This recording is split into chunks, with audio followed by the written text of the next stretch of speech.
Good morning. Got a beautiful Lord's Day. A little bit chilly out here on the front porch, but we're going to do it. Beautiful out here. Um, this week, you better be careful. The temperature's going to get really low. My son, his hobby is watching the weather, and he says it's going to get bad. So need to be careful and don't let your pipes freeze, and everybody stay warm and I hope everybody has a wonderful Christmas. But we're going to get on our sick list now, and we've got folks that's pretty bad sick. We got Garl Fugit, Daphne Anderson, Ken Jones, Mary Mason, Hillary Davenport, Leigh Heath, Terry Parham, Benny Blair, Taylor Blanton, Lamar Sism, Faye Ferguson, and we also want to send sympathy to the families of Wilma Thomas and Doug Young. And I'd like to also mention Daphne Anderson again. Please pray for her family. She's really bad sick right now, and we need all the prayers that you can get. This morning we're going to be have a little story here, and it's one of my favorites. I think I read it every year. But it's got a lot of meaning in it, and it's got more than just a story. It's got meaning for us in our lives, in our everyday lives. But this is a story that always comes around about Christmas time, and it's called The Christmas Guest, and it's by Helen Steiner Rice, and the words have been changed here and there, but it's still basically the same thing. This story touches my heart, and I hope it does yours too. And here we go. It happened one day near December's end. Two neighbors called on an old-time friend, and they found his shop so meager and lean, made gay by 1,000 bows of green. And Conrad was sitting with face a shine when he suddenly stopped as he stitched a twine. And he said, "Oh, friends, at dawn today, when the cock was crowing the night away, the Lord appeared in a dream to me, and he said, I'm coming your guest to be. So I've been busy with feet astir, and strewing my shop with branches of fir. The table is spread and the kettle is shined, and over the rafter the holly is twined.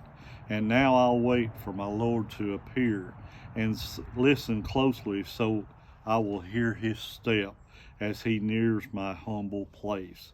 And I'll open the door and look on his face." So his friends went home and left Conrad alone, for this was the happiest day he had known. For long since his family had passed away, and Conrad had spent many a sad Christmas day. But he knew with the Lord as his Christmas guest, this Christmas would be the dearest and the best. So he listened with joy, only joy in his heart, and with every sound he would rise with a start. And he looked for the Lord to be at his door, like the vision he'd had a few hours before. So he ran to the window after hearing a sound, but all he could see on the snow-covered ground was a shabby beggar whose shoes were worn, and all of his clothes were ragged. And let me back up here. There was a shabby beggar whose shoes were torn, and all of his clothes were ragged and worn. But Conrad was touched when he went to the door, and he said, "Your feet must be frozen and sore. I have some shoes in my shop for you, and a coat that will keep you warmer too."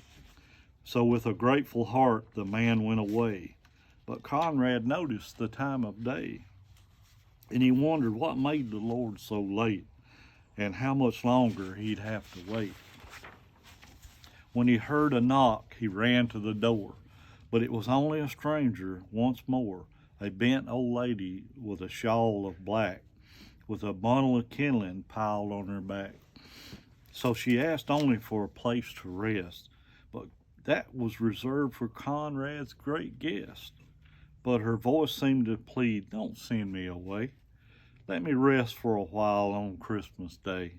So Conrad brewed her a steaming cup, and told her to sit at the table and sup. But after she left, he was filled with dismay, for he saw that the hours were slipping away, and the Lord hadn't come as he said he would. And Conrad felt sure he had misunderstood. So out of the stillness he heard a cry, "Please help me and tell me, where am I?" So he again opened this friendly door and stood disappointed as twice before. It was only a child who had wandered away and lost from her family on Christmas Day. Again, Conrad's heart was heavy and sad, but he knew that he should make the little girl glad. So he called her in and wiped her tears and quieted all of her childish fears. And he led her back to her home once more. But as he entered his own darkened door, he knew that the Lord was not coming today, for the hours of Christmas had passed away. So he went to his room and he knelt down to pray. And he said, "Dear Lord, why did you delay? What kept you from coming to call on me? For I wanted so much your face to see." In the soft silence, a voice he heard, "Lift up your head, for I kept my word. 3 times my shadow crossed your floor, and 3 times I came to your lonely door. For I was a beggar with cold, bruised feet. I was the woman you gave something to eat. I was a child on the homeless street. 3 times I knocked, and 3 times I came in. For each time I found the warmth of a friend. Of all the gifts, love is the best. I was honored to be your Christmas guest." And man, that's a good story. Conrad, he had learned the things that he should do for his fellow man to make God happy. And he was doing those things to each one of those people that came in. And we're told in Matthew 25, we'll go there and read the chapter of Matthew 25, verses 34 through 40. And he said, "The king saying to them on his right hand, Come, ye blessed unto my Father, inherit the kingdom prepared for you from the foundation of the world. For I was hungry, and you gave me meat. I was thirsty, and you gave me drink. I was a stranger, and you took me in. Naked, and you clothed me. I was sick, and you visited me. I was in prison, and you came unto me." And then the righteous answer him, saying, "Lord, when did we see thee hungry, or thirsted, and fed thee, or thirsty and gave thee drink? When saw we thee a stranger and took thee in, or naked and clothed thee? Or when saw we sick in prison and came unto thee?" And the king shall answer and say unto them, "Verily I say unto you, inasmuch as ye have done it unto one of the least of these, my brethren, ye have done it unto me." And in Proverbs 19, verse 17, it says, "He that hath pity upon the poor lendeth unto the Lord, and that which he hath given will he repay him again." Everything we give to the Lord, God will repay, and give to the poor, God will repay. And you've got to have love in your heart to be a giver. So that was the thing that Conrad had. He had love for his fellow man, and we should have love for our fellow man. You know, we look at this little story. You know, it's about Christmas. But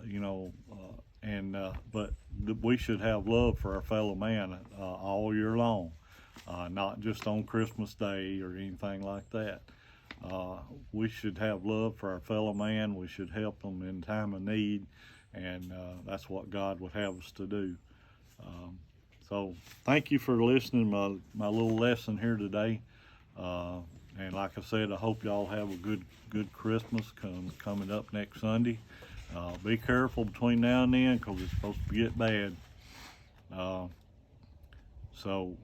Please keep our servicemen and women in your prayers. You know, they don't. A lot of them don't get to come home when it's holidays like this, and I feel bad for them being away from their family and everything.